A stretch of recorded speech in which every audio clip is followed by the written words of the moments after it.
Disrespect in a classroom is like a storm testing the strength of a lighthouse. Waves crash, winds scream, but the lighthouse doesn't shout back at the ocean. It stands taller, steadier, brighter. When students challenge your authority with silence, sarcasm, or rebellion, it's not just about behavior. It's about psychology, power, and presence. Today, we're not talking about punishment. We're talking about mastery. Here are 7 psychology-backed ways to deal with disrespectful students without losing your peace or your power. Disrespectful conduct is frequently misunderstood. Behind it is fear, lack of confidence, a need for control, or a cry to be visible. When you reply emotionally, you feed the fireplace, but when you respond wisely, you become untouchable. Let's begin. 1. Stay calm, become unshakable. Disrespect feeds on reaction. When you live calmly, you take away the praise. Your composed silence tells the student, "You don't control my emotions." Psychology shows that emotional regulation shifts power instantly. Calm isn't a weak spot, it's dominance without noise. 2.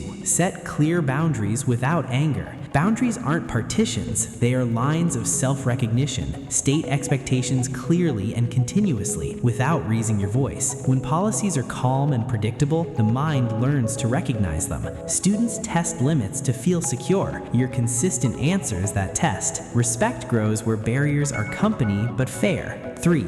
Don't take it personally. Most disrespect has nothing to do with you. It's frequently redirected anger from home, society, or inner frustration. When you detach your ego, you protect your clarity. Psychology teaches us what's personal feels heavy, what's understood feels light. Understanding frees you from emotional exhaustion. 4. Use silence as a psychological tool. Silence makes people uncomfortable, and reflection starts in discomfort. Instead of arguing, pause. Let the moment breathe.